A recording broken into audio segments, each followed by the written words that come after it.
ជំរាបសួរអ្នកបងប្អូនទាំងអស់គ្នានៅថ្ងៃនេះគឺយើងបំពន់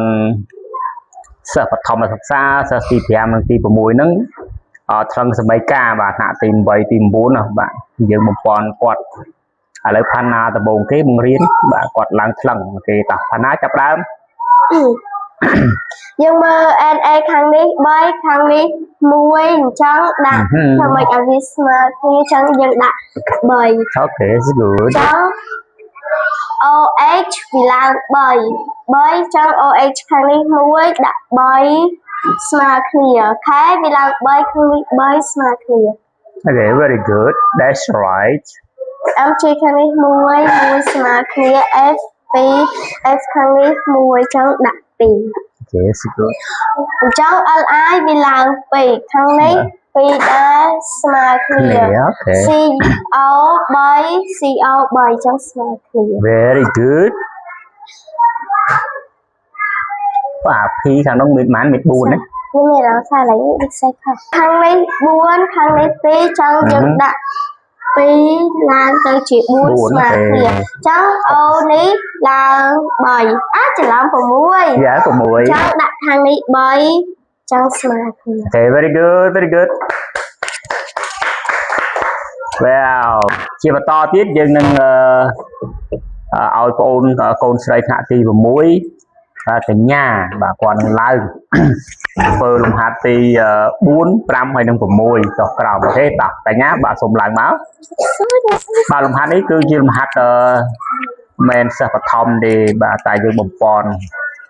បាទសិស្សនៅលើកោះឌីជោខ្លាំងបាទសិស្សណាដែលចង់បំពន់ធ្វើជាសិស្សបកែណែវិទ្យាសាស្ត្រខាងខ្ញុំនឹងជួយបាទអរគុណដូច្នេះសូមបន្តបាទកញ្ញាសូមជិញទៅយ៉ាចាប់ដើមអញ្ចឹងយើងមើល O B ខាងនេះមាន1អញ្ចឹង O B ខាងនេះមាន2 NO ខាងនេះមាន3 NO ខាងនេះមាន6អញ្ចឹងយើងដាក់មកបាននេះស្មើយើងដាក់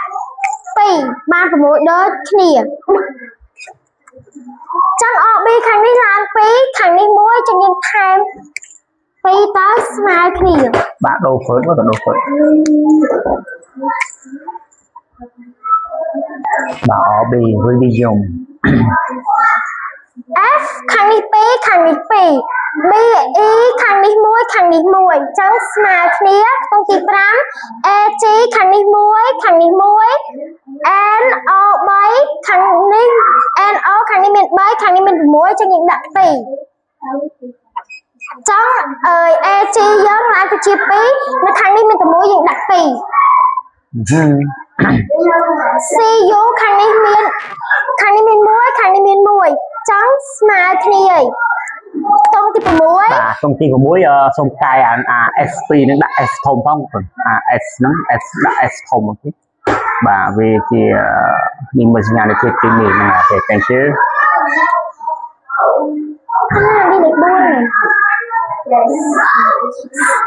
CF ខាងនេះC ខាងនេះ1ខាងនេះ1 F ខាងនេះ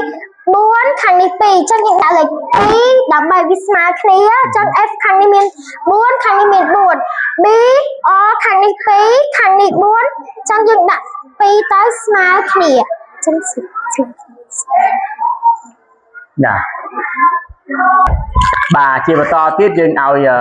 សុកលៀបបាទមឿនសុកលៀបបាទសិស្សថ្នាក់ទីប៉ុន្មានគាត់ហ្នឹងទី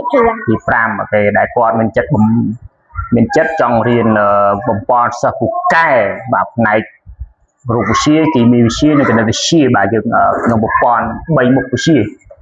មិនត្រឹមតែខ្មែរអង់គ្លេសទេតែយើងផ្ដោតលើមុខវិជ្ជាវិទ្យាសាស្ត្រដែរបាទអញ្ចឹងសុកលៀបឆ្លងលេខ7និងលេខ8បាទសូមទៅបាទយើងមើល H ខាងនេះ1ខាងនេះ2អញ្ចឹងយើងត្រូវដាក់2នៅខាងនេះអូខេ CN ខាងនេះ1ខាងនេះ2ខាងនេះ2អញ្ចឹងស្មើគ្នាយ៉ា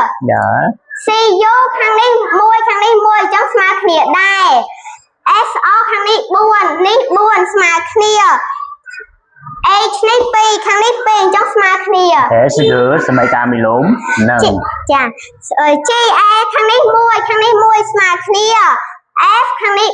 3ខាងនេះ1អញ្ចឹងយើងត្រូវដាក់3